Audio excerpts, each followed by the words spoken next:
Bueno, bienvenidos. Continuamos en este bloque matutino de este segundo Congreso Internacional de Estudios y Trabajos para las Migraciones y Movilidades Contemporáneas, cuyo eje de este año es políticas de contención, tránsito, retorno y expulsión.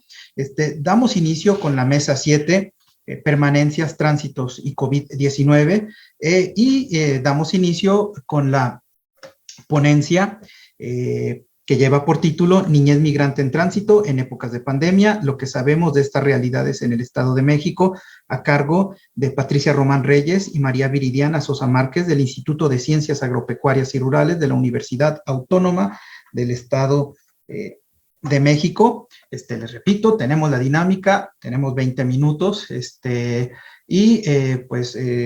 cuando falten 3 minutos, por ahí les estaré abriendo el micrófono y diciendo, nos quedan 3 minutos, cuando falte un minuto, que les quede un minuto, también se los voy a estar señalando. Sin más, sean bienvenidas iniciamos. Muchas gracias Ariel, muchas gracias a toda la gente que ha estado trabajando para la organización de este segundo congreso.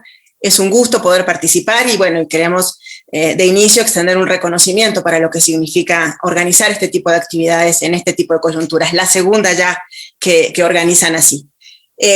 Como bien decías, como bien señalabas al presentarnos, esta es una propuesta, un trabajo que estamos iniciando junto con Viridiana, ambas estamos en la Universidad Autónoma del Estado de México, y esto que queremos compartir el día de hoy con ustedes tiene que ver justo con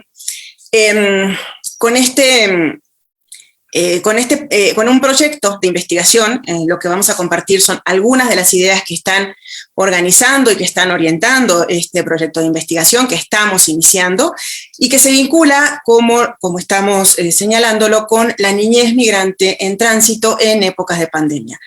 Viri y yo ya hemos estado trabajando con niñez migrante. De hecho, el congreso anterior, que también tuvimos el gusto de estar compartiendo espacio aquí con ustedes, presentamos los resultados de un proyecto de investigación que en ese momento estábamos terminando, que era un proyecto de investigación que se acercaba a la recuperación de las características, sobre todo desde la revisión de cómo estamos en la academia estudiando y abordando estos temas. De ese proyecto estamos dando ahora una continuidad que incorpora, en este caso particular, la situación de pandemia y la coyuntura sanitaria. Lo que nos interesa entonces ahora es poder actualizarnos y actualizar las referencias acerca de cómo se dan estos procesos, sobre todo considerando, y yo creo que ya lo sabemos, lo hemos estado viendo mucho en todo este tiempo, considerando los fuertes impactos que esta coyuntura sanitaria ha impreso sobre las dinámicas sociales todas y sobre las movilidades de manera específica y con particularidades, y dentro de las movilidades también con especificidades en algunos grupos, entre ellos las infancias. De esta manera, la siguiente por favor, de esta manera entonces lo que queremos es poder discutir con ustedes acerca de las líneas que vamos trazando en estas reflexiones que estamos desarrollando, que pretenden además acercarnos a actores y a instancias un poco más vinculadas con este proceso. El punto de partida, yo estaba señalando algunos elementos anteriores, tiene que ver con este hecho con múltiples evidencias, ya con múltiples evidencias después de más de un año de un proceso de pandemia, de los crudos impactos socioeconómicos que esta pandemia ha generado, particularmente, decíamos, a las migraciones, las restricciones de movimiento, los cierres de frontera, consecuencias que también hay ya mucha evidencia al respecto, han exacerbado la violación de los derechos de la población migrante, especialmente de niñas y de niños. Población migrante históricamente vulnerada y vulnerable en los procesos migratorios y cuyas vulneraciones han sido, decíamos, exacerbadas y llevadas a extremos todavía más catastróficos, más terribles, más indignantes de los extremos que ya venimos viendo desde hace algún tiempo. La siguiente, por favor. A este punto de partida, digamos, esta primera premisa sobre la que nos posicionamos para el trabajo, añadimos una buena cantidad de elementos vinculados con esta vulneración de derechos, con esta afectación en la dignidad, en la vida de las personas, e insistimos particularmente de las infancias. A causa de la pandemia, de manera específica, la niñez está padeciendo de mayor inseguridad alimentaria, la niñez migrante está padeciendo de mayor inseguridad alimentaria, de una mayor exposición a los riesgos de violencia, de negligencia, de abuso, de explotación. Y esto se relaciona con las coyunturas que la pandemia ha desatado, con la interrupción y el colapso en muchos casos de los servicios esenciales de salud, de educación, que va de la mano con impactos adversos que afectan directamente su bienestar. Y aquí se abre la posibilidad o digamos la necesidad también de enlazar algunas otras áreas temáticas, como por ejemplo el trabajo infantil, que han derivado en las restricciones en el viaje y en el tránsito, pero que han derivado también en el agravamiento de las condiciones y de la calidad de la vida y de las formas en que están desarrollando ese tránsito las poblaciones migrantes y particularmente decimos niñas y niños. La niñez, entonces, en contexto de movilidad, se encuentra ubicada sufriendo estas características, atravesando por estas condicionantes, y es en este momento de las poblaciones en condiciones de mayor vulnerabilidad, por supuesto que en México, por supuesto que para el Estado de México particular, que es el estudio de caso de alguna manera que queremos llevar a cabo, pero en el mundo en general. Lo podemos pensar y lo podemos ubicar como una característica para el mundo en general.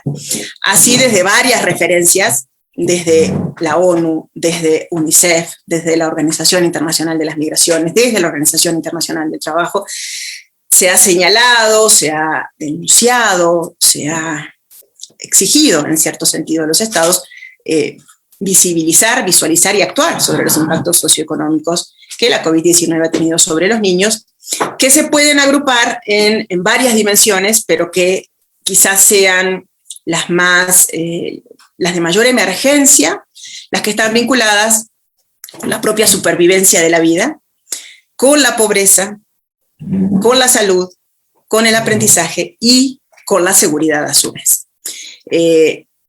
Indudablemente aquí también todas estas dimensiones tendrán particularidades y deberán ser tratadas con las singularidades que refiera para cada población, para cada grupo de población migrante y para cada territorio en los que estas poblaciones se ubiquen.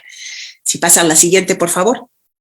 Cuando pensamos entonces en estas condiciones, en esta forma de desarrollarse actualmente en los contextos migratorios estas condiciones de migración, entonces no podemos sino señalar lo que aquí planteamos, la absoluta precarización de las condiciones de la migración, de las migraciones todas, las condiciones de los flujos migratorios de niñas, de niños, de adolescentes, representan riesgos potenciales de violencia y medios de supervivencia que están restringidos, que están acotados, que están limitados y delimitados por la coyuntura de la pandemia.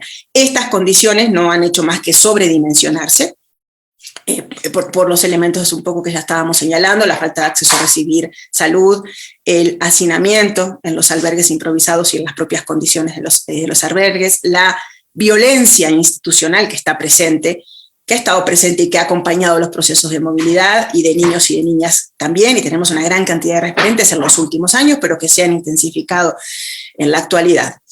A esta incertidumbre se suman a la incertidumbre que también siempre ha estado presente y que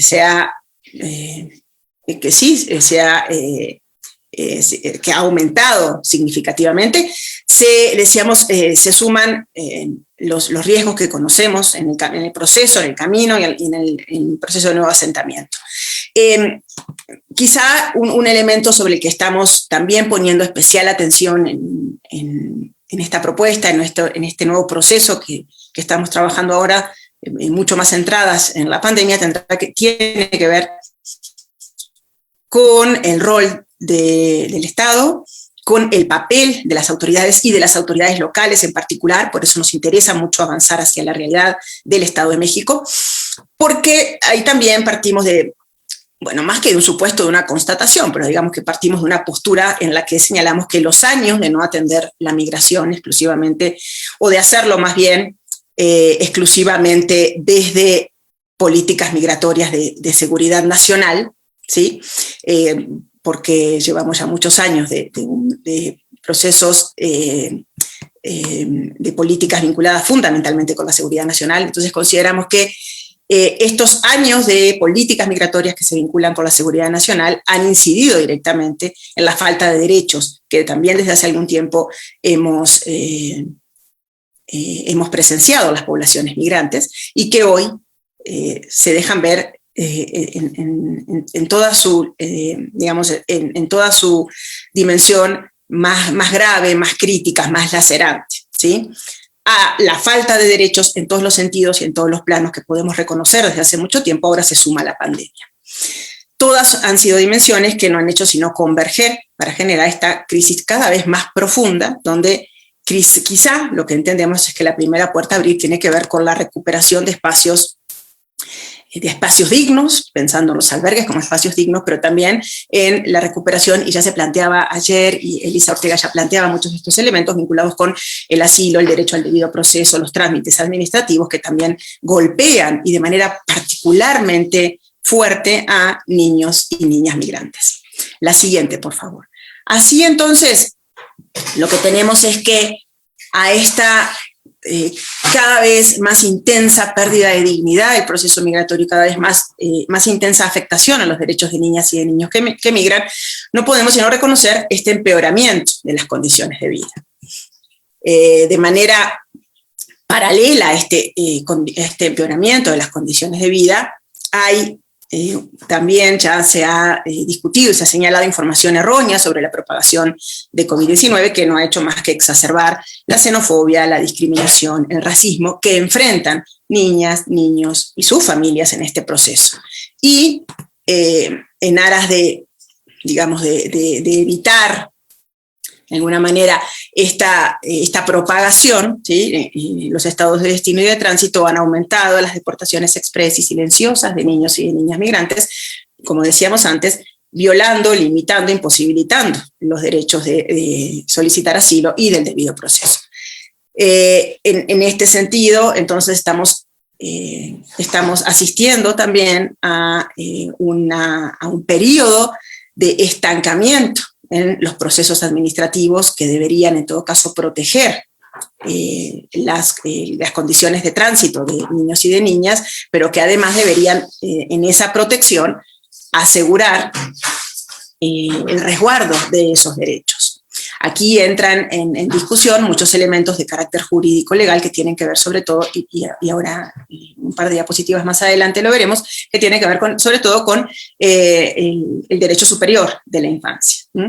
Entonces nos encontramos ante un fenómeno que está haciendo que niñas y niñas tengan incertidumbres y riesgos en el propio proceso migratorio, y aquí vale la pena señalar, como siempre lo han tenido, pero se empiezan a sumar distintos elementos de incertidumbres y de riesgos que ahora están vinculados con los nuevos elementos administrativos que entran en juego ante, sí, algunos cambios en las dinámicas migratorias, pero sobre todo ante los cambios que la pandemia ha generado. La siguiente, por favor. Por eso es que decimos que nos parece importante pensar en estas salvaguardas que deben tener niños y niñas. Sin embargo, también nos parece importante hacer un alto en este señalamiento del empeoramiento de las condiciones de vida y las particularidades de la pandemia para indicar que no podemos perder de vista que en este proceso también tenemos que hacer anotación y observación de estas particularidades que ya señalábamos. Decíamos que las poblaciones migrantes son heterogéneas, que las poblaciones infantiles migrantes son heterogéneas, que las particularidades de los territorios imprimen también características específicas, y también, entre otras dimensiones, también necesitamos considerar, cuando pensamos en la atención y la protección a esta población, las particularidades de género, ¿no? Por lo que significan estos factores de vulnerabilidad de discriminación, de exposición al riesgo. Y por lo que sabemos particularmente de las condiciones de las niñas, de las mujeres adolescentes migrantes que migran, y por lo que sabemos de la violencia, la violación a derechos y la negligencia específica y particular de las autoridades con esta perspectiva de género. Entonces, esta es otra de las áreas sobre las que estamos trabajando, sobre las que estamos indagando y sobre las que consideramos necesario llamar la atención por las referencias particulares de la perspectiva de género en el proceso migratorio. La siguiente, por favor. Señalábamos entonces la importancia, la esencialidad de salvaguardar el interés superior de la infancia cuando hablamos de estos procesos administrativos. Quizá para que tengamos referencia de que hay una política migratoria y que hay una política migratoria con particularidades específicas, solamente reseñar que en particular y en relación con la migración infantil es importante que tengamos presente que hay una serie de procedimientos jurídicos, de reglamentaciones y de medidas que están vigentes, ¿no? Por ejemplo, la ley de migración y la ley sobre refugiados, que como las estamos señalando allí, la protección complementaria y asilo político, que garantiza particularmente los derechos de niñas, niños y adolescentes y de sus familias migrantes, ¿no? A través de un procedimiento de protección especial y de restitución incluso de derechos, como está planteado. Bueno, la Ley General de los Derechos de Niñas, Niñas y Adolescentes, tarjeta de visitantes por razones humanitarias, en procedimiento para el reconocimiento de la condición de refugiado o de refugiada.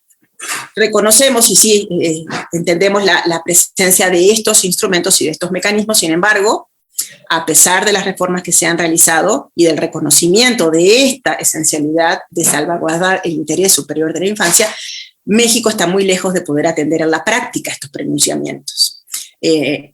Hay presupuestos muy laxos, hay una voluntad política poco clara y en ese sentido, más allá de que tengamos sí planteados estos procedimientos, no podemos todavía verlos más que como una utopía, porque están muy lejos de poder llegar a proteger en la práctica a esta población que en la actualidad se encuentra indefensa y aislada de estos marcos de referencia y de protección. La niñez migrante se encuentra en estos momentos indefensa y aislada, y eso nos parece que también es importante señalar. La siguiente, por favor. De esta situación es que lo que estamos revisando, lo que estamos encontrando hasta este momento, nos lleva a nosotras en este proceso a hablar de contextos de urgencia. Es decir, estas realidades, la realidad de la dinámica migratoria, la realidad de la dinámica jurídica, la realidad de la dinámica sanitaria convergen en esta estructuración de contextos que obligan a la urgencia.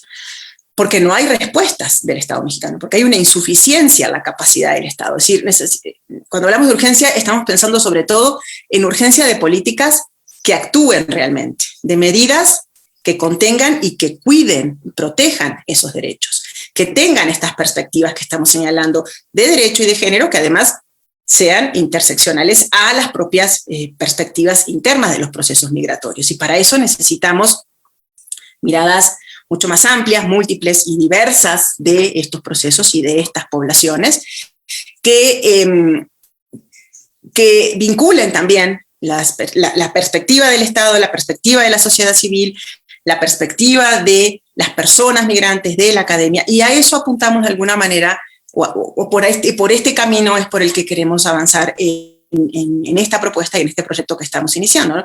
A unificar los datos que tenemos, los datos situados en contexto, en territorios, en poblaciones, que nos puedan permitir identificar, pero sobre todo entender lo que la pandemia está ocasionando en las vidas de los niños y las niñas que migran y cómo esos impactos pueden de alguna manera realmente verse reflejados en leyes que tengan una posibilidad real de puesta en práctica y de implementación. La siguiente, por favor. Estos contextos de urgencia, entonces, los podemos reflejar también con datos cuantitativos, y creo que en ese sentido son muy evidentes, ¿no? Por ejemplo, si buscamos referencias generales de estos datos cuantitativos que aporten a entender el proceso en todas sus dimensiones, no solo cuantitativas, pero también desde las simbólicas, vamos a encontrar que en México ha aumentado significativamente el número de niños y niñas que ha transitado por México. También sabemos que la gran mayoría provienen de Honduras, de El Salvador, de Guatemala, y que el cruce por México está vinculado fuertemente con la violencia y con la desprotección. México se ha perfilado como un país receptor de personas que requieren protección, y eso no hace sino obligar al desarrollo de mecanismos de respuesta que tengan coordinación con las instancias y los espacios necesarios para que se fortalezca la posibilidad de intervenir, de actuar de las autoridades. Y además que se puedan fortalecer esos mecanismos que están pensados para el cuidado, para la protección, para la atención de estas poblaciones. La siguiente, por favor. Bueno, hablábamos ya de las desigualdades de género que atraviesan el proceso migratorio de niñas y de niños, y bueno, algunos elementos que ya estamos empezando a ubicar y a identificar tienen que ver con, sobre todo, con la más absoluta desesperación, ¿no? La migración actual de niños y de niñas que están en tránsito por México está vinculada sobre todo con estos elementos de desesperación, de angustia, de miedo, de huida, ¿no? De una gran cantidad de factores. Ahora la pandemia está ocupando un lugar fundamental, pero hay muchos otros que no podemos dejar de lado porque ahí siguen estando presentes. Y acá también nos tocará ubicar, digamos que priorizar, construir dimensiones y categorías que permitan ubicar estos factores en los distintos planos que juegan de acuerdo a la injerencia y a la incidencia que están teniendo. La siguiente, por favor.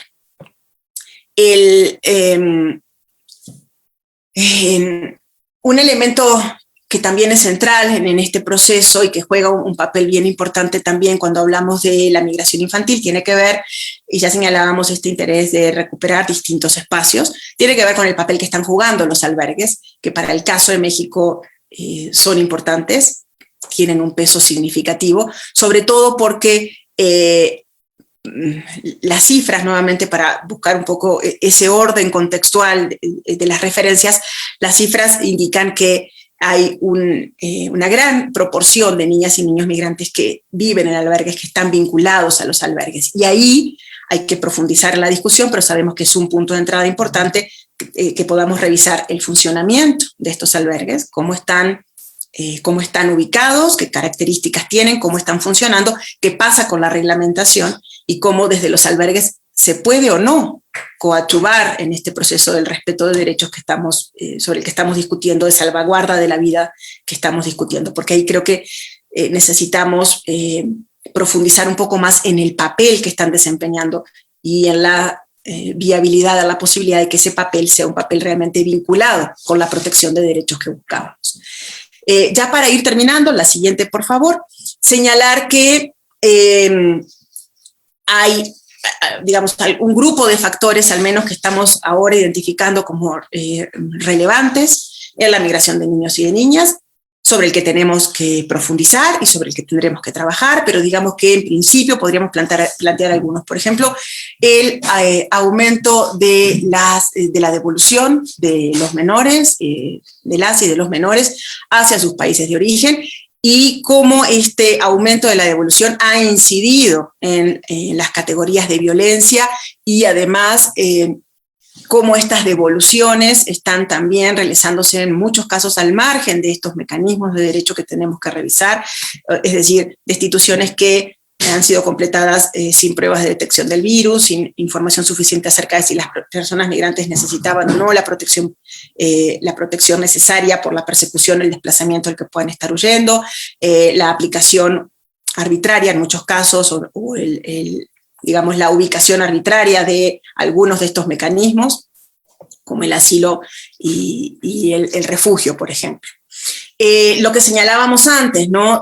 A reserva de que falta que tengamos mucha más información, sí podemos identificar el deterioro de la situación de los albergues y de los centros de detención, aunque por supuesto que sabemos que niñas y niños no deberían llegar nunca a centros de detención, está ocurriendo.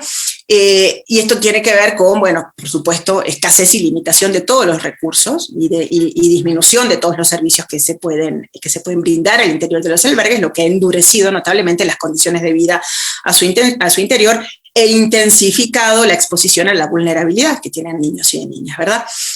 la capacidad de los sistemas de protección que brindan los albergues se suma se vincula también con esta incapacidad institucional que referenciábamos antes.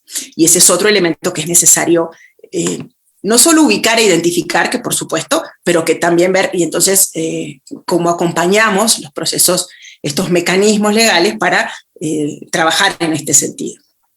Hay elementos también del orden educativo que ya señalábamos, como el cierre de las escuelas y la exclusión, ya que esta parálisis de las actividades a las que se han obligado por las medidas de confinamiento y de aislamiento ha incidido nuevamente en las posibilidades de niñas y niños migrantes para estos procesos de vinculación, ¿no? El cierre de las fronteras y vinculado con el cierre de las fronteras, el crecimiento de algunos factores, como también señalábamos, vinculados con la xenofobia o con el racismo, es importantísimo, en tanto el proceso migratorio, ¿sí? Bajo estas condiciones expone a mayores formas de xenofobia por parte de la comunidad, tanto de destino como en muchos casos también de la comunidad de origen, cuando niñas y niños son regresados en el caso de las deportaciones. Y bueno, en este sentido es que la discriminación en la comunidad de origen, si bien no será un elemento que trabajaremos profundamente ahora en esta primera parte del proyecto que estamos iniciando, sí es un elemento que también nos interesa, porque estamos pensando que tenemos que trabajar desde las trayectorias, ¿no? Desde el proceso de la historia de vida que vincula la migración. En este sentido necesitamos pensar qué pasa cuando regresan y afrontan este riesgo doble, ¿no? Porque están más en peligro que cuando abandonaron esas comunidades, cuando estamos pensando en estos desplazamientos, sobre todo forzados. Finalmente, ya la última diapositiva, por favor. Finalmente, entonces, hay muchos elementos que ya podemos identificar y que ya estamos reconociendo, ¿no? Esta doble precariedad que señalamos, que tiene que ver con la pertenencia a un grupo etario, pero a la vez con la pertenencia a un grupo migratorio. Pero también, que en ese sentido incide en la intensificación de las condiciones de vulnerabilidad, en las violaciones a los derechos humanos, en los efectos e impactos duraderos que van a tener en su salud, con los múltiples esquemas de salud. En este sentido, desde ya y desde el punto de partida, reconocemos que necesitamos medidas especiales entendidas de primer orden para la protección de niñas y de niños migrantes. Por supuesto que la no detención por la condición migratoria es fundamental, la no devolución y deportación a entornos donde corre peligro su vida es fundamental. El acceso al derecho al asilo y al debido proceso también son categorías fundamentales, y no dejan de serlo la posibilidad de que reciban los servicios básicos en materia de educación, de salud, de alimentación, es decir, el cuidado de la supervivencia mínima de la vida. La respuesta global actualmente, sobre todo en los países desarrollados, tiene que incluir un enfoque que sea sensible a los derechos de niñas y de niños, es decir, no podemos dejar de lado el principio del interés superior de la niñez, que sí, que lo estamos haciendo, ¿no? Algunos elementos que hemos estado encontrando en estos primeros acercamientos nos han hecho repensar nuestras propias categorías de análisis, nos han hecho plantearnos si estos niños y estas niñas están migrando o están huyendo, si hay posibilidad de hacer visibles estas invisibilizadas categorías en las que se encuentran sociales, políticas, incluso estadísticas. Hasta dónde podemos seguir deshumanizando estos procesos migratorios, porque pareciera que ya hubiéramos llegado a un punto máximo, sobre todo cuando se intensificaron los procesos de las caravanas. Sin embargo, cuando trabajamos particularmente con niños y niñas, encontramos que la deshumanización se sigue intensificando. Hasta dónde podemos seguir legitimando ficciones estatales, un Estado que de manera ficticia está generando estas protecciones que no salen más que de los planteamientos de estos mecanismos legales que señalábamos, y cómo estamos también incidiendo en la socialización fragmentada de estas poblaciones infantiles, fracturando muchos de los procesos de socialización sobre los que están atravesando por este momento de la vida en el que transcurre. Les agradecemos muchísimo su tiempo y por supuesto que quedamos a disposición de sus preguntas y comentarios. Muchas gracias.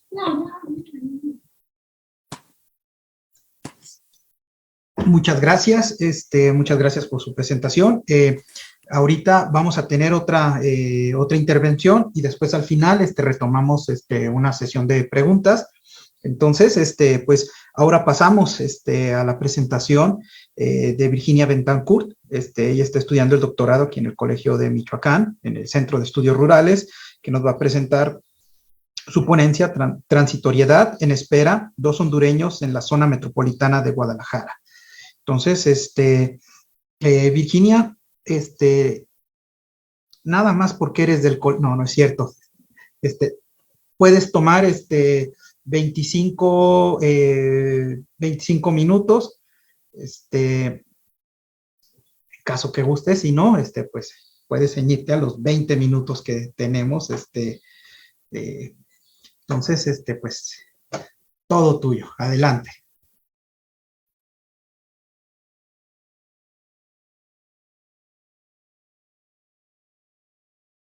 No te escuchamos, Virginia, tienes apagado tu micrófono. Ay, es verdad. Ahora sí. Bueno, hola, ¿qué tal? Agradezco mucho la concesión de esos 5 maravillosos minutos para explayarme. En caso de ser necesarios los usaré, de lo contrario, pues me ceñiré a los 20 establecidos, porque ya estaba muy preparada yo para esto. Entonces, bueno, pues lo primero que debo de decir es que la presentación que haré a continuación es el resultado de unas primeras aproximaciones del trabajo de campo que estoy realizando desde enero de este año y que termina este mes, pero que tiene mucho material para dialogar y reflexionar con el tema que este congreso nos convoca en su segunda edición.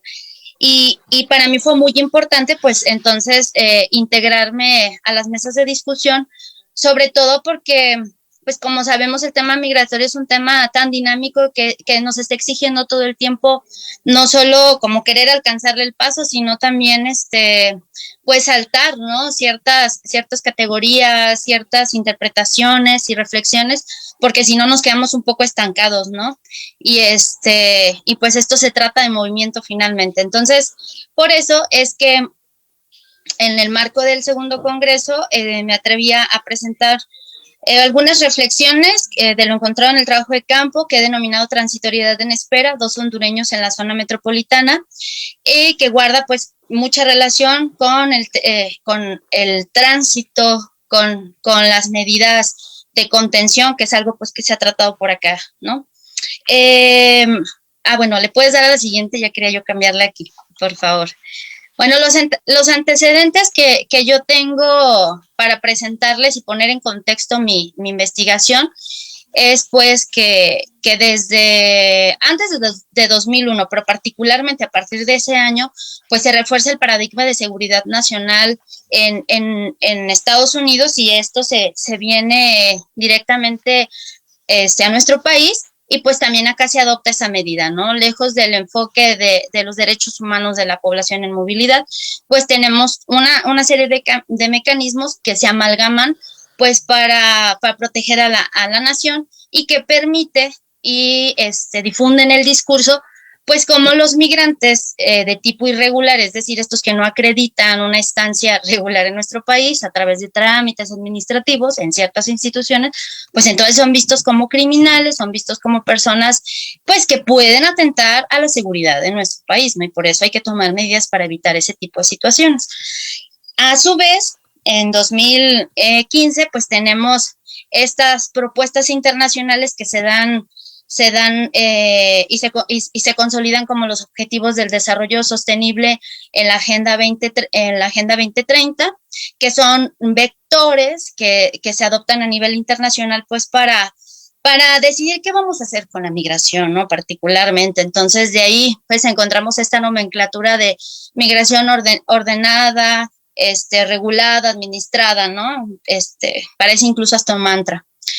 Luego, pues damos cuenta cómo, si ya de por sí existe un panorama de seguridad nacional recrudecido, la securitización y la extensión de la frontera vertical que se extendió hasta frontera sur, o sea, ya no solo era en frontera norte con el muro, los agentes y todas estas medidas para evitar pues el cruce, ahora se extendía hasta la frontera sur, por eso de ahí el nombre de frontera vertical, y entonces pues ahora también teníamos flanqueado y asegurado pues la frontera sur, que había sido como, pues no se había puesto tan en el foco, ¿no?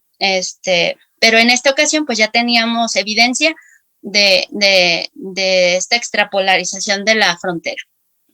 Luego, pues en 2014, la firma de la implementación del Programa Integral Frontera Sur, pues viene a reforzar estos elementos que tienen como finalidad pues controlar los flujos migratorios de corte irregular, administrarlos y pues ordenar la migración, ¿no? Para evitar pues que llegaran estos flujos principalmente a la frontera norte de México.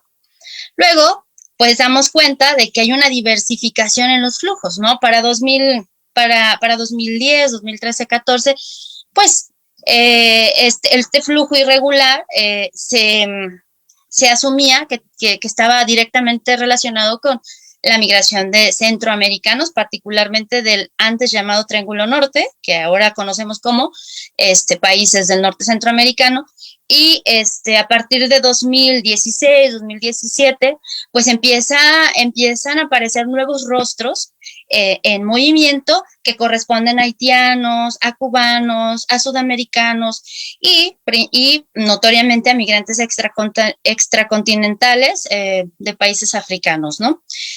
A esto le sumamos pues todo el evento acuerpado colectivo de las caravanas, estos nombres tan maravillosos que alguna vez escuché a la doctora Amarela Varela, ¿no? O sea, del acuerpamiento colectivo, estas nuevas formas de moverse que dotaban de seguridad al grupo en movimiento, que representaron una desobediencia al régimen de las fronteras, a estas fronteras que se pretenden sean inflanqueables, impenetrables.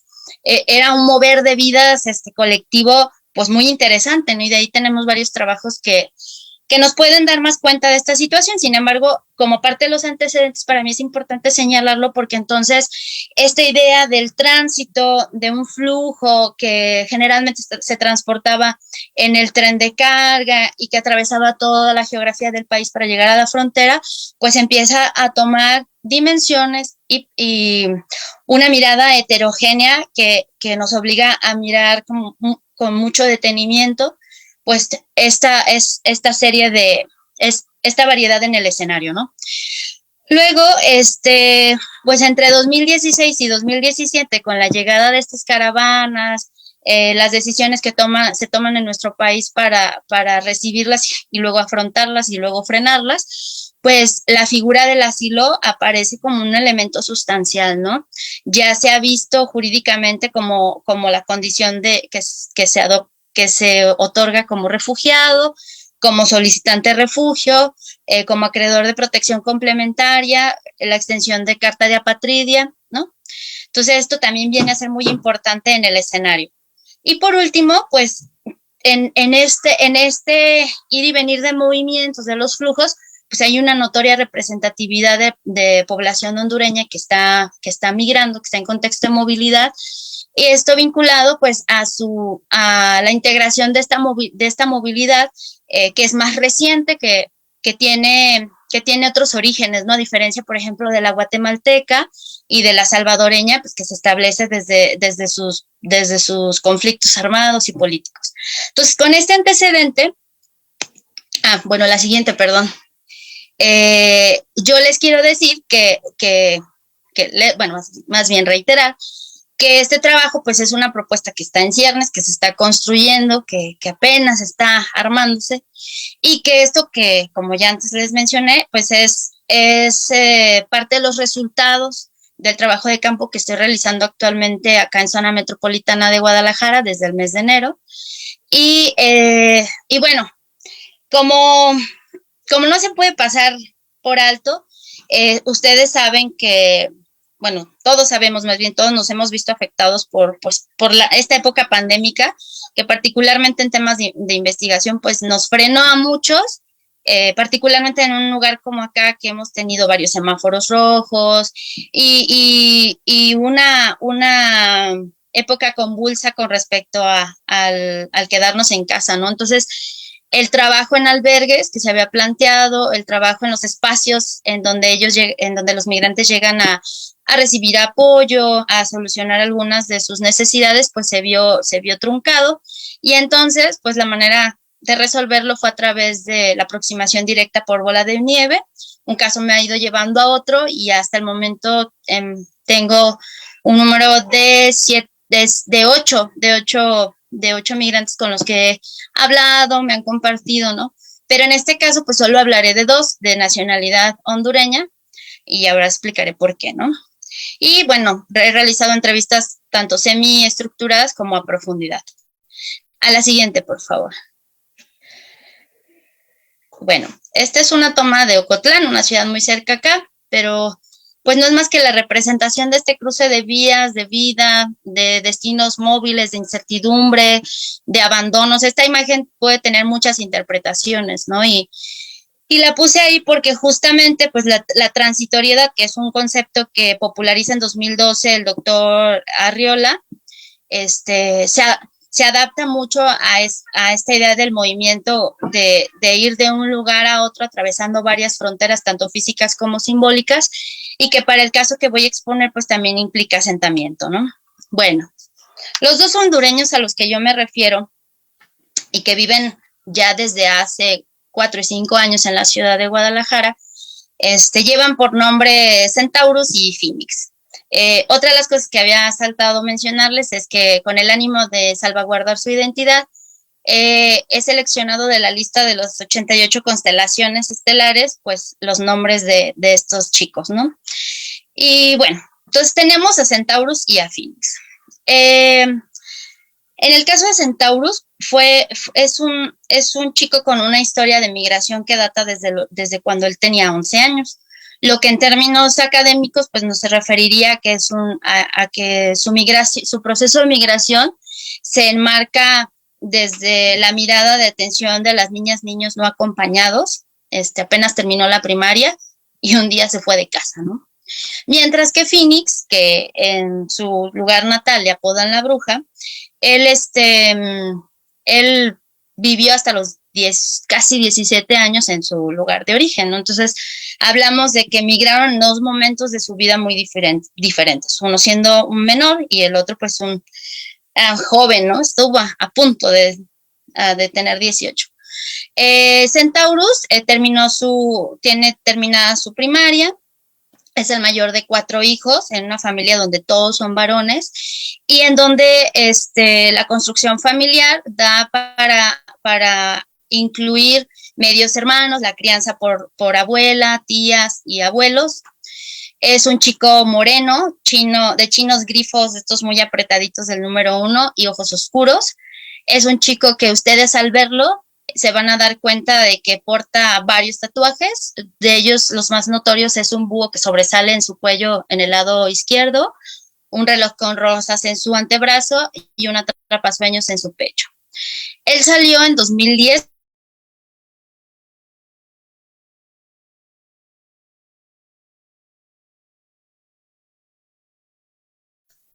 Virginia, ¿nos escuchas? Estamos presentando... Influencia burocrática, ¿mandé? Perdón, Virginia, te trabaste como unos 20 segundos. Ah, ok. A ver, entonces me quedé yo estoy en la siguiente lámina, Ariel. Sí, ya estabas en esta. Ajá, ok. Bueno, me voy a regresar entonces poquito, ¿no? Sí. Adelante. ¿Está bien? Ay, sí, adelante. Las fallas de esta virtualidad. Bueno, les decía que en esta plantilla les voy a presentar a los dos perfiles, a dos chicos que, aunque son del mismo país, pues tienen sus particularidades, ¿no? Les platicaba que uno de ellos es Centaurus, un niño migrante no acompañado que salió con tan solo 11 años al terminar la primaria, y Phoenix, que es un chico que salió casi por cumplir los 18 años, al que en su lugar de origen le conocen como la bruja. Mientras Centaurus solo terminó su primaria, Phoenix terminó su bachillerato con especialización en administración de empresas. Centaurus es un chico, es el hijo mayor de 4 que integran su familia nuclear. Todos ellos son varones y en su composición familiar también hay medios hermanos, ¿no? Por parte de su papá. Es un chico moreno, con rasgos afrodescendientes de la comunidad garífuna, tal vez de allá de Honduras, con un chino grifo del número 1 y unos grandes ojos oscuros. Porta varios tatuajes, de ellos los más significativos y notorios es un búho en el cuello que sobresale de su lado izquierdo y un reloj con rosas en el antebrazo y un atrapasueños que no es visible porque lo tiene en la espalda. Él, como les dije, salió a 11 años en 2010. Es tatuador actualmente y por la condición y situación con la que ingresa a este país, que ingresa a México, él obtiene la tarjeta de visitante por razones humanitarias que está actualmente vencida. Mientras que Phoenix es este chico que terminó su bachillerato con carrera técnica en administración, es hijo único, pero también tiene medios hermanos por parte de su papá. Es un hombre blanco, de cabello lacio y castaño y ojos color verde. Tiene actualmente alrededor de 9 tatuajes, pero los notorios a la vista son un beso rojo que sobresale de su cuello en el lado derecho, una frase que lleva por nombre su apodo, la bruja, también en el cuello, unas flores en el antebrazo y un zorro en el torso. Él salió en noviembre de 2017 con 17 años y actualmente es aprendiz de tatuador, vendedor ambulante y mesero. Entremezcla actividades para amasar pues el ingreso mensual para pagar su renta y demás. Él también obtuvo la tarjeta de visitante por razones humanitarias, que por cierto también está vencida. Ok, chicos. Bueno, el origen, ¿no? Quise mostrar físicamente pues dónde está ubicado uno y dónde está ubicado el otro. Son departamentos distintos.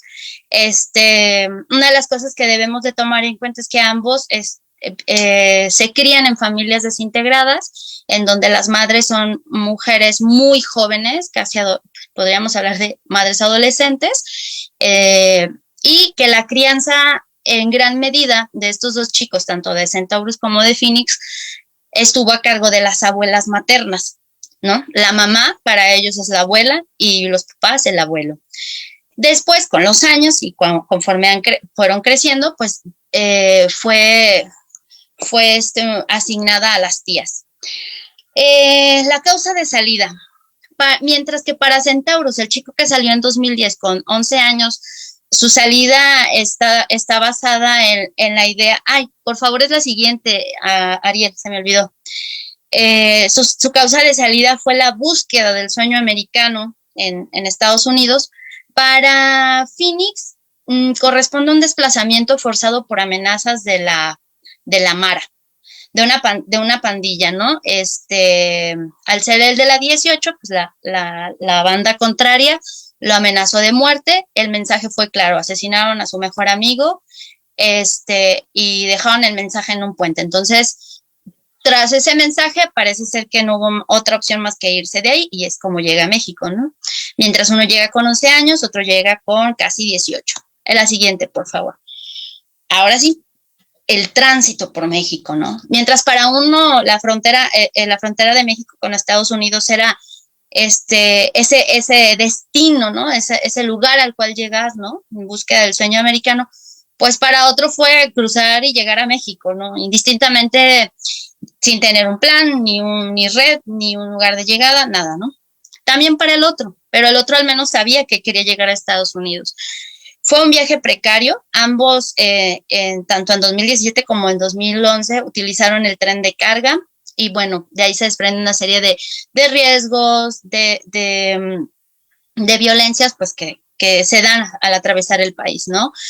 Se valieron de la ayuda solidaria en albergues, casas de migrantes, y ambos optaron por a recorrer el país por la ruta migratoria que corresponde al occidente, en el corredor pacífico, y que entonces es aquí donde aparece la ciudad de Guadalajara como un espacio, ¿no? En esta investigación.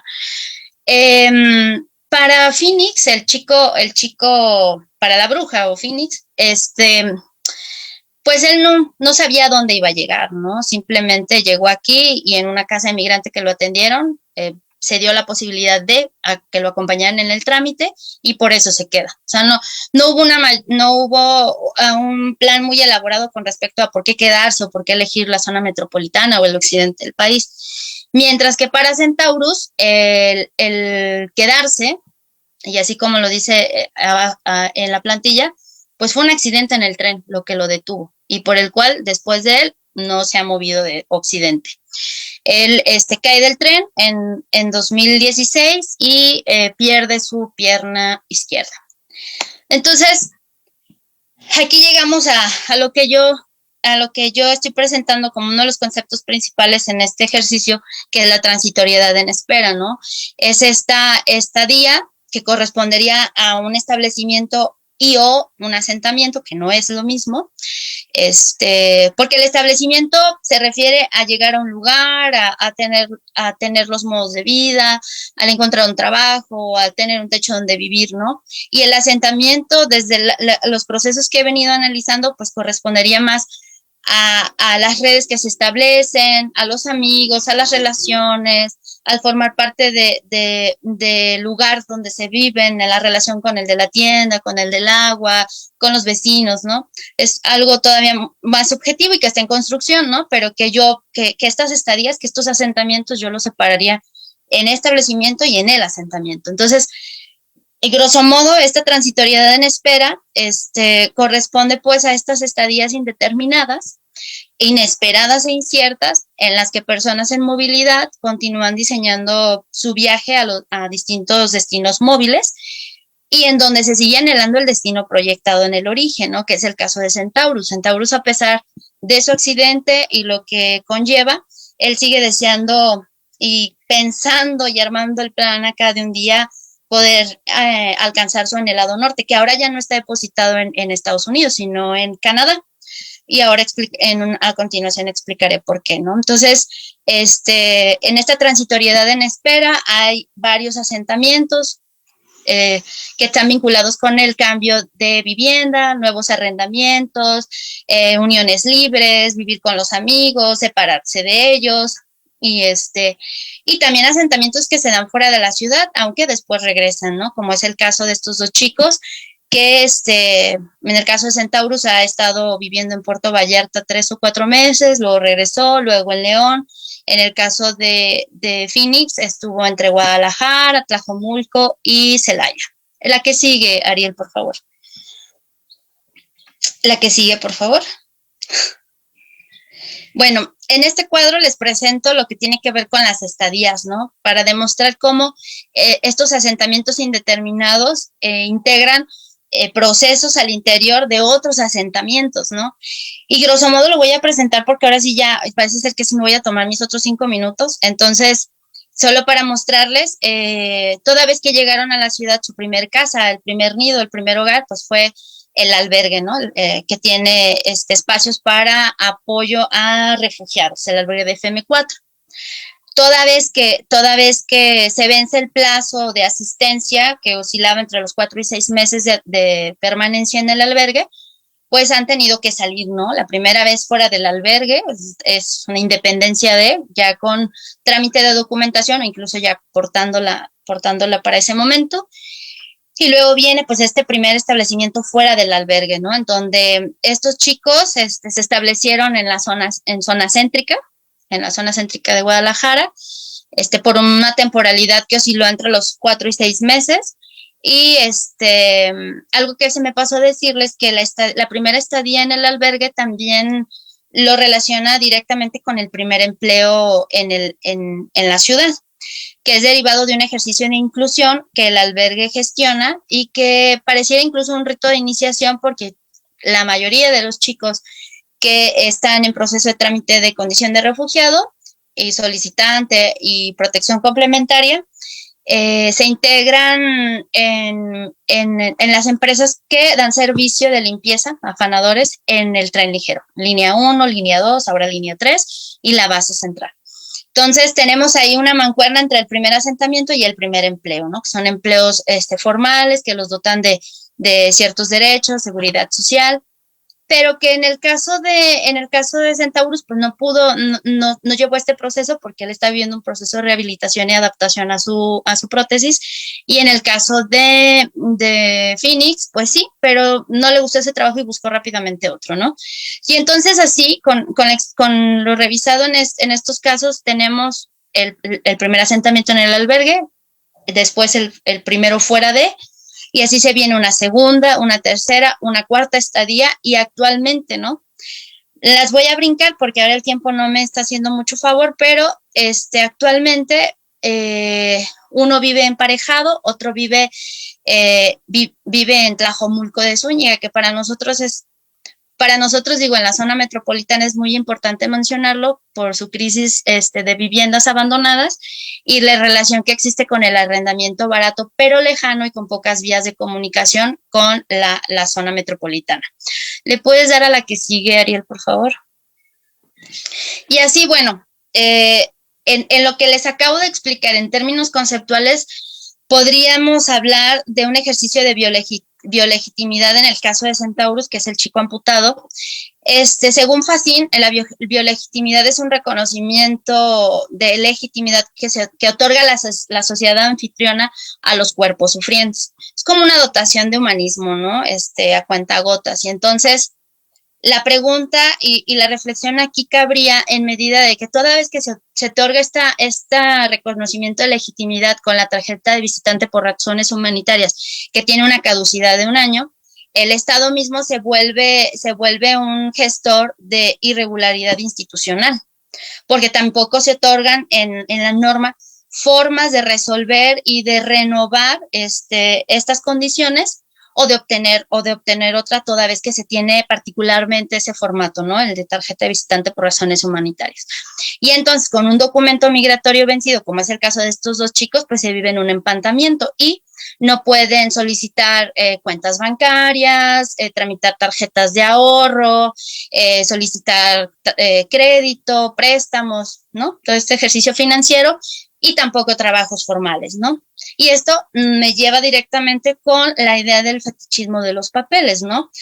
Que contrario a lo que nosotros podríamos pensar o lo que sucede con los mexicanos en Estados Unidos o los salvadoreños pidiendo asilo en frontera, pues en el caso de estos chicos, ellos no solicitaron el trámite, a ellos se los ofrecieron, a ellos les dijeron, los convencieron de por qué era importante que los tuvieran y aceptaron, ¿no? Pero entonces hay un discurso en la cultura que legitima la idea de que tener papeles pues te va a dotar como sujeto jurídico y por ende como un sujeto de derechos.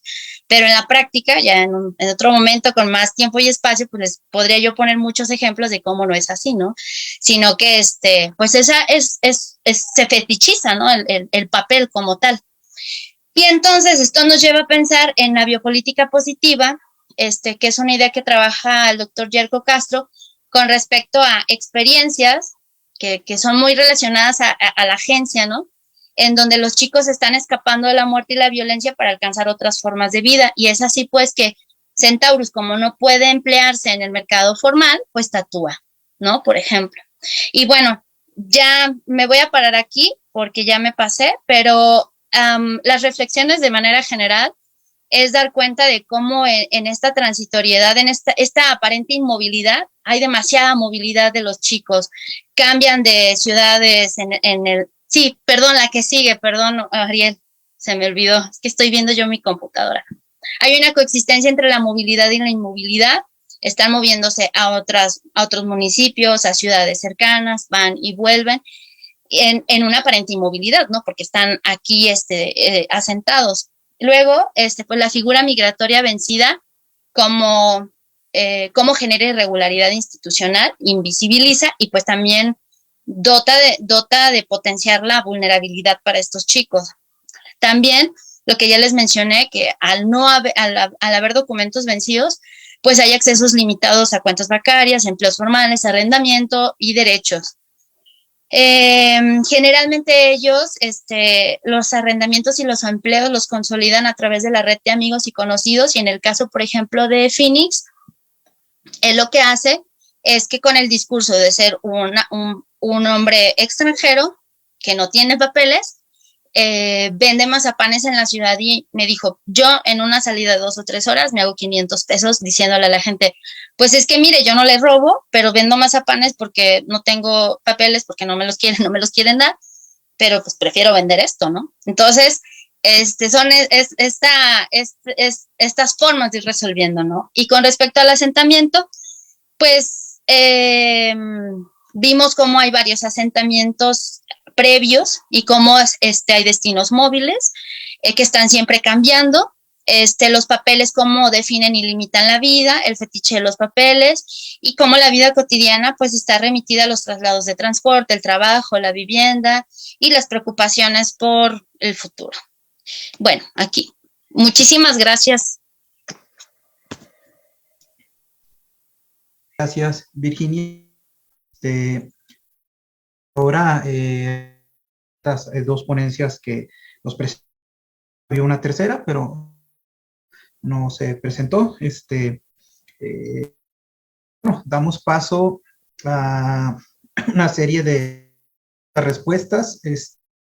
Redes sociales, todavía no hay ninguna pregunta. Esperemos ahorita por ahí se genere. No sé si quienes están aquí en el foro tengan alguna inquietud, quieran comentar algo. Y bueno, si hay un micrófono encendido, ¿sí? Bueno, creo que no. Bueno, en lo que se animan, a mí sí bueno, respecto a lo que señalaban ahorita, Patricia y Viri, justo lo estaba repensando por la cuestión esta de, pues, la ponencia que tuvimos en la mañana, con la que abrimos la conferencia magistral, un poco también vinculando a las 2 ponencias magistrales que tuvimos el día de ayer, que de pronto, pues bueno, se señalan, y ustedes también de alguna forma lo mencionaron, estas políticas que existen en papel, y están en la legislación, pero de pronto, pues, ¿qué ocurre en el sentido de que, pues de pronto, y lo señalaba Rodolfo, también García Zamora, hablaba de que hay, pues, políticas, y hay acciones interesantes, pero lamentablemente, pues parece que el problema está en la ejecución. El problema está que de pronto, también, pues en papel está todo, no digamos bien, pero aparentemente, pues digamos, pues interesante, pero no logra ser aterrizado esto, y que también tiene que ver con algo que Ricardo Ernesto señalaba ayer, y él lo señalaba de manera directa, decía que él apuntaba a un desinterés a las instituciones. Entonces, en ese sentido, pues bueno, quisiera preguntarles a ustedes, ¿cómo ven ustedes este desinterés, si es que lo hay, por parte de instituciones gubernamentales hacia la población, en este caso población infantil? Porque de pronto Elisa también señalaba que hay proyectos, hay programas, pero de alguna forma pues no han sido bien aterrizados. Y por otro lado, retomando lo que decía Rodolfo ayer, pues han sido de pronto propuestas que han surgido más por organizaciones de sociedad civil que están empujando y empujando más que las propias instancias de gobierno. Eso sería para ustedes. Y para Virginia, a mí me llama la atención mucho, por ejemplo, esta parte de Jalisco, y sobre todo, pues bueno, más esta región de la que señalabas, porque de pronto me ha tocado también entrevistar a migrantes en tránsito que de pronto están señalando y señalan, vienen, van a Chihuahua, van a Sonora y después regresan a esta región, allá Jalisco, a este entorno, y de alguna forma, pues no sé, yo lo que estuve tratando de querer averiguar es hay aceptación en la región, porque de pronto pues encontramos, aunque hace ya varios años, señalamiento, creo que fue de entonces Aristóteles Sandoval, que decía que si veían una persona con aspecto migrante por ahí, pues que lo detuvieran y lo señalaran por el incremento de robos que se estaba registrando en la zona centro de Guadalajara, que hubo estos señalamientos, pero por otro lado, de pronto, pues ese retornar a esta región y tenerla como un espacio al cual pueden volver, tienen movilidad, como tú lo señalabas, pero vuelven a este espacio. ¿Por qué lo hacen? ¿Por qué? ¿Qué les genera? ¿Hay aceptación? También tenemos una pregunta acá en el chat, y ahorita también Cosette Guadarrama está levantando la mano. La pregunta dice, maestra, y es hacia ti, Virginia, dice, ¿podrías explicar un poco más sobre la biopolítica positiva? Y Cosette está levantando la mano. Adelante, Cosette. Sí, gracias, Ariel, pues muchas gracias, felicidades a las ponentes, muy interesante las exposiciones, y mi pregunta se enfoca más para Patricia y Viridiana. El tema que tocan es un tema muy especial, muy particular por la vulnerabilidad del sujeto. Y en este sentido, me gustaría preguntarles de esta investigación que han hecho, ¿a qué han llegado en el sentido de, tenemos un marco, ya lo decía Elisa, hasta novedoso, en el tema de niñez, perdón, en el tema de niñez, en su momento las OPIs fueron incluso un modelo que adoptaron otros estados de protección. Ahora con este tema que ya señalaba Elisa, ¿no? de prohibir totalmente que incluso la posibilidad de que los niños puedan llegar a albergarse en las estaciones migratorias, que me parece que también es algo interesante y particularmente novedoso para nuestra legislación y para otras legislaciones. Entonces, ¿qué es lo que falta? Si ya tenemos todo, ya se ha hecho todo en materia jurídica que permita proteger a este sujeto con estas particularidades, porque no es solamente el hecho de la edad, como ustedes bien señalaban, el grupo etario, también es el hecho de la ilegalidad o ilegalidad desde lo jurídico, que sé que los sociólogos no hay un pleito ahí con este tema, pero bueno, desde lo jurídico, lo técnicamente correcto es que está ilegal. Y pues también la cuestión, por ejemplo, de la orientación sexual, ¿no? Que también estigmatiza dentro de este mismo grupo. Entonces, ¿cuál sería, desde su perspectiva, algo, algo que nos permita materializar estos derechos que están en el discurso, que vienen desde el derecho internacional y que nos permitan crear sociedades con personas libres en todos sentidos, ¿no? Sin este estigma, sin esta discriminación, sin estos contextos de xenofobia que en nuestro país pues fueron claramente visibilizados con las caravanas. Perdón, gracias. Pues les damos la palabra.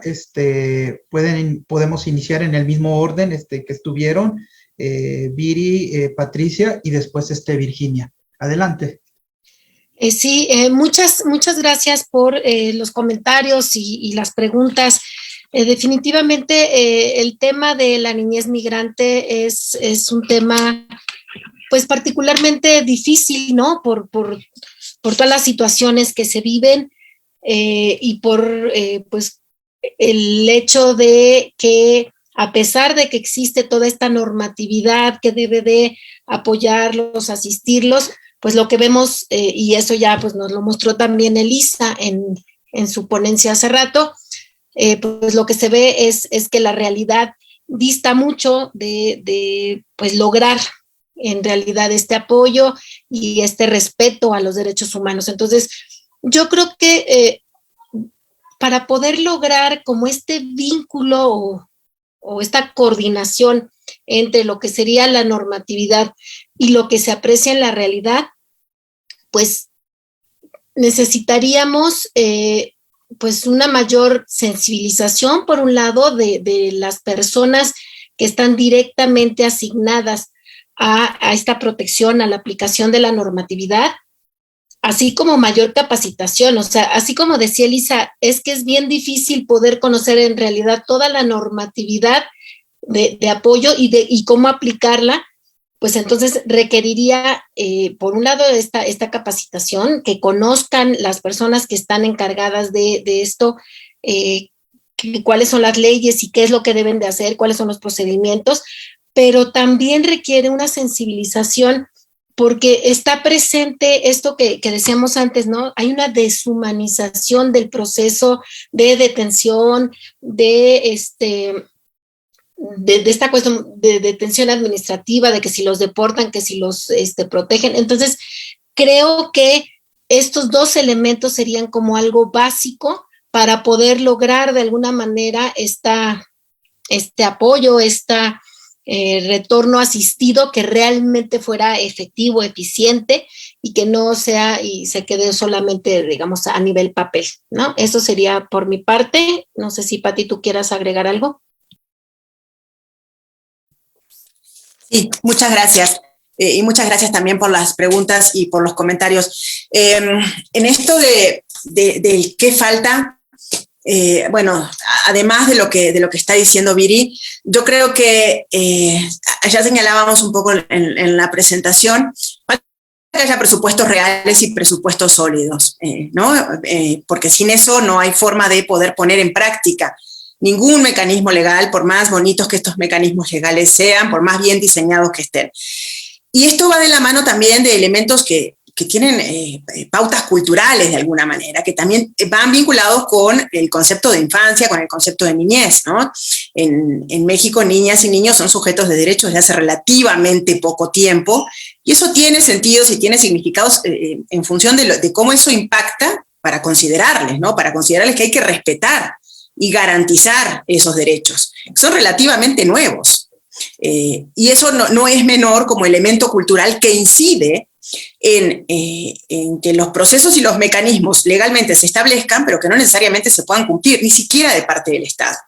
Nos falta un Estado comprometido realmente con la niñez y con las políticas migratorias. Yo creo que ahí tenemos un Estado que, como decíamos, es realmente insuficiente. El DIF es una instancia insuficiente para poder dar cuenta de cómo se protege a estas realidades. Es insuficiente en términos de recursos, de capacidades, no está diseñado, no fue diseñado pensando en las infancias migrantes, por supuesto que no, pero tampoco se ha podido ajustar ni se le han dado las posibilidades de ajustarse a dar respuesta a estos cambios. Entonces ahí tenemos un enorme vacío. ¿Hay desinterés de las instituciones? Yo creo que sí, ¿no? Capaz que es terrible pensarlo de esta manera, pero sí, yo creo que hay desinterés, porque si tuviéramos un interés real por trabajar con estas poblaciones, yo creo que tendríamos posibilidad de hacer más cosas. Ahora Virginia presentaba también muchos de estos elementos, ¿no? de estos elementos legales que generan, como ella bien decía, y nosotras acordamos también, esta no inmovilidad, pero o sea, sí una inmovilidad en la que la gente se tiene que estar moviendo de un lugar para otro para poder intentar construir jurídicamente su situación. Entonces, Viri y yo, como decíamos, estamos iniciando este proceso y lo que queremos justamente es intentar entender con qué lógica se articulan estas distintas instancias, el Instituto Nacional de Migración, el DIF, sí, con qué lógica se articulan para proteger niños y niñas. Creemos que también ahí hay un puente que no se ha terminado de construir adecuadamente en estas lógicas de articulación, y entonces que dejan en el caso nuestro de niñas y niñas completamente desamparadas a las personas, y Virginia también mostraba que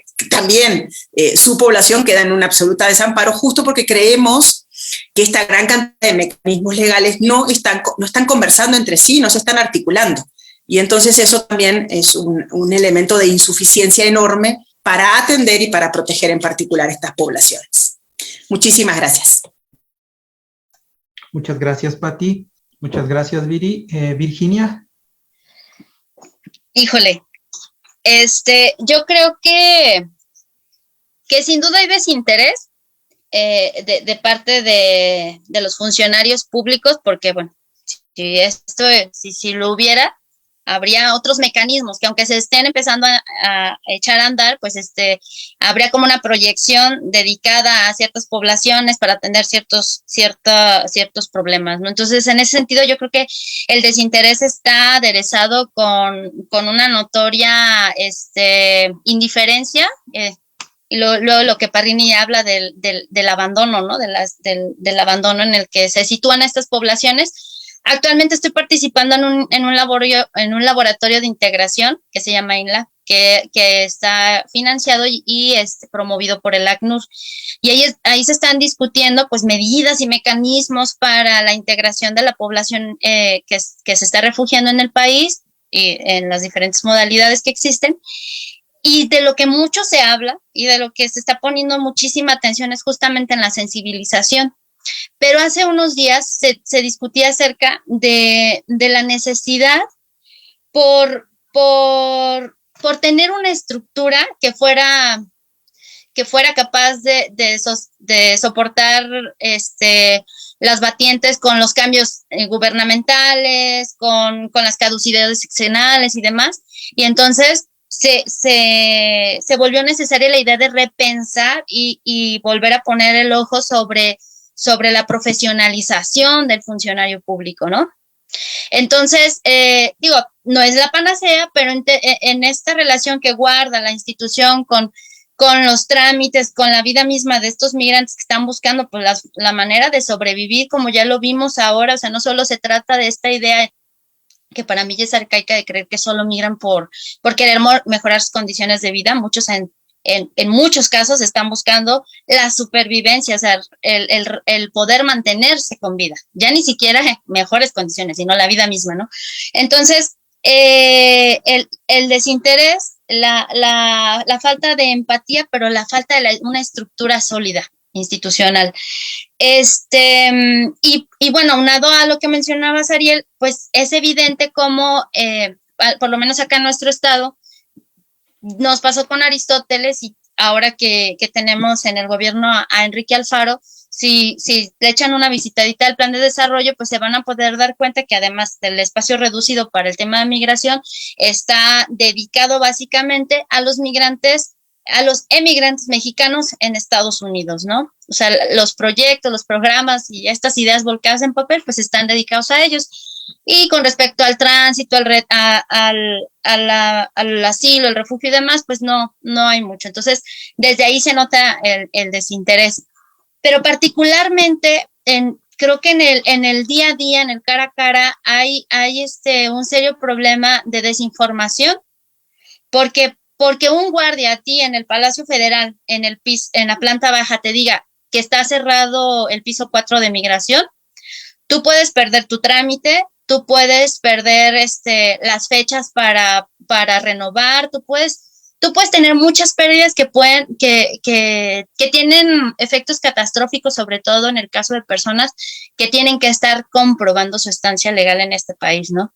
Entonces, fíjense, una figura que aparentemente no juega un papel fundamental, y si así nos vamos en escalada, no les quiero platicar de los de Ventanilla.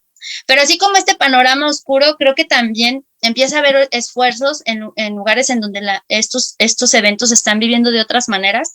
Y me gustaría señalar, por ejemplo, el hecho de que en Tlajomulco de Zúñiga es uno de los pocos lugares, bueno, uno de los 16 lugares en donde se tiene una ventanilla de atención a la migración, bueno, a los migrantes, auspiciada y financiada por la OIM.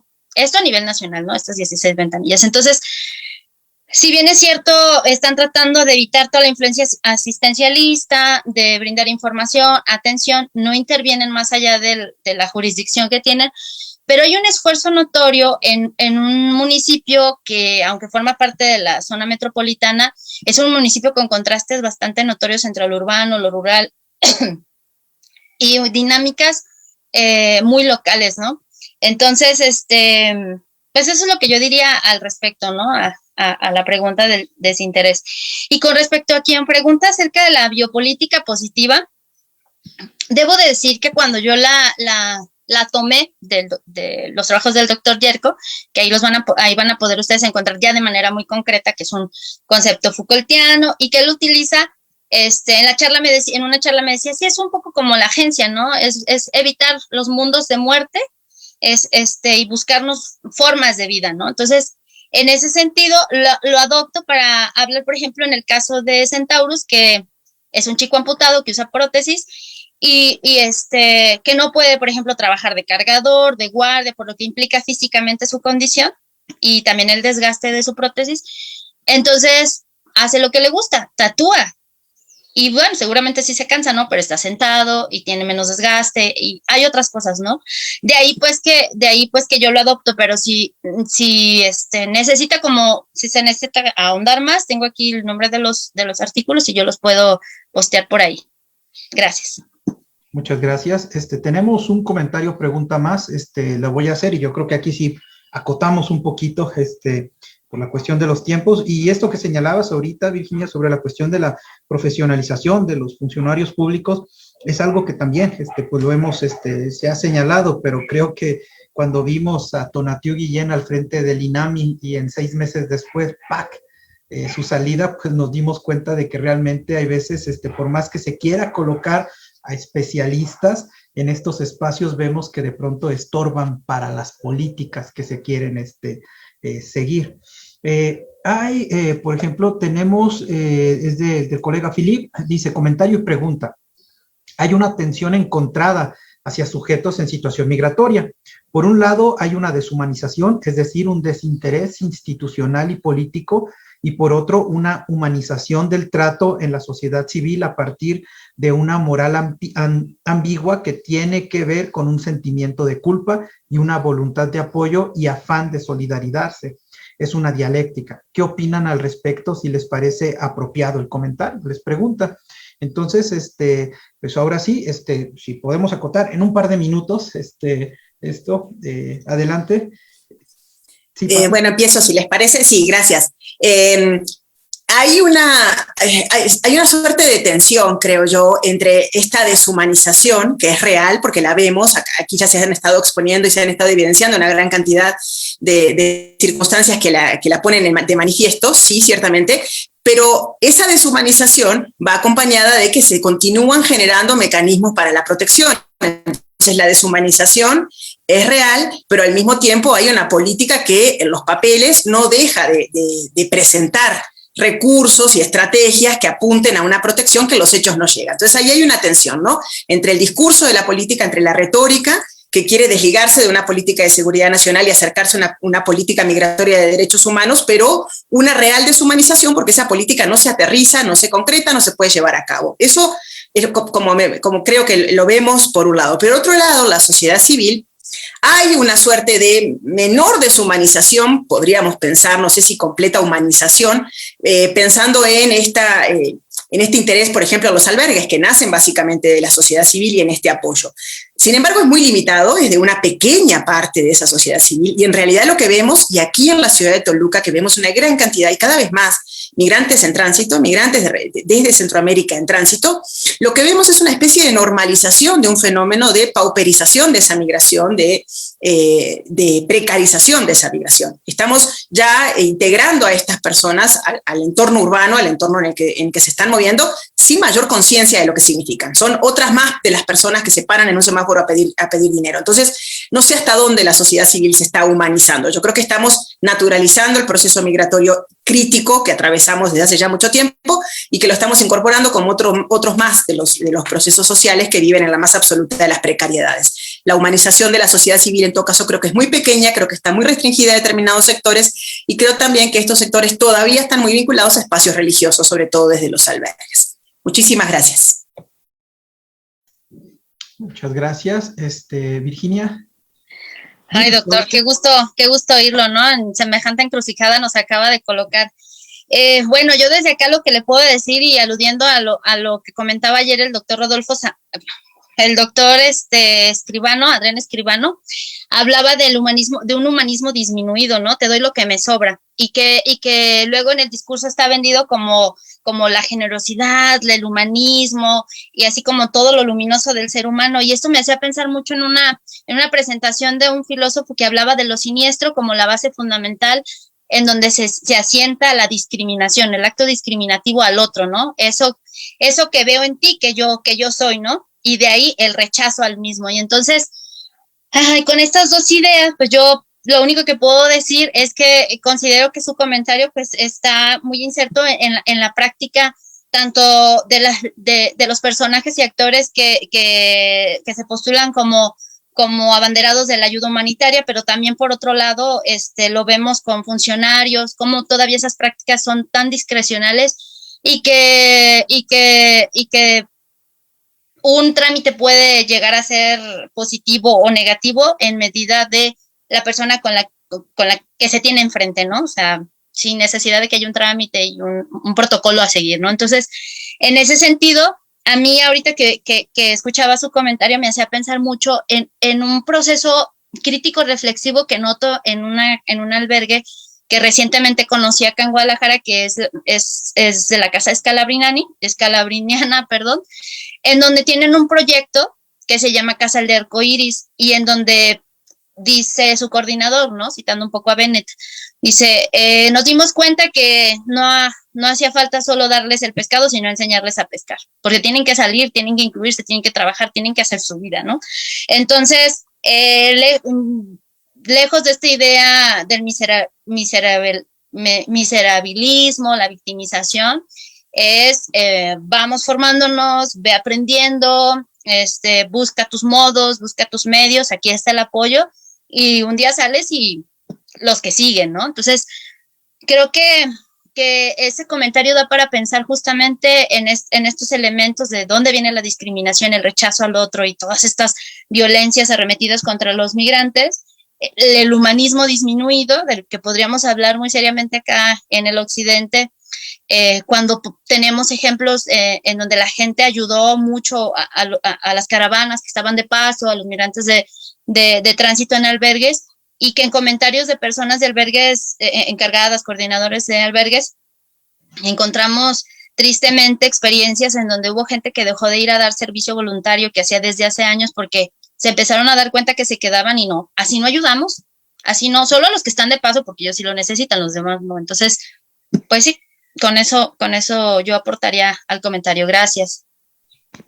Muchas gracias. Pues entonces yo creo que con esto finalizamos esta mesa número 7, permanencias, tránsito, COVID-19. Les agradezco mucho y pues bueno, a quienes nos están siguiendo en redes sociales, finalizamos ahorita esta sesión. ¿Ibas a comentar algo, Viri? No, nada más que muchas gracias a todos y gracias también por los comentarios. Perfecto, entonces ahorita finalizamos, dejamos de transmitir, volvemos en un siguiente mesa que es la mesa 8, cuerpos, políticas y economías en las movilidades.